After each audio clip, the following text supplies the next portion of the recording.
नमस्कार जय जगन्नाथ।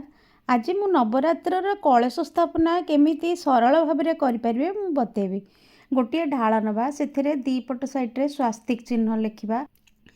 ढालर मुह को नाली सूता किंबा नाली कनारे गुड़े दबा। तापरे शुद्ध जल ढालिबा। तापरे पुणी गंगा जल दबा। गंगा जल दे सारिया परे ढालरे गोटे कॉइन पकेबा। गोटा हलदी गोटे पकेबा। तापरे गोटे गुआ दबा। गुजराती दीटा पकेबा। लवंग दीटा पकेबा। तापरे अक्षत देबा माने अरुआ चाउल जहाँ भांगी नथिबो ताकू दबा। गोटे आंब डाल दबा ता देहरे। तापरे गोटे नड़िया को नाली कनारे गुड़ेगिरी रखिबा। तापरे गोटे चुन्नी रखिबा। तापरे गोटे पात्र रे स्वास्तिक चिन्ह लेखि माटी दबा। तापरे शस्य सब बुणी दबा। शस्य को भल भाव धोई तापरे बुणीबा। तापरे पानी छिंची दबा। तापरे आमे कलश को स्थापना करिबा।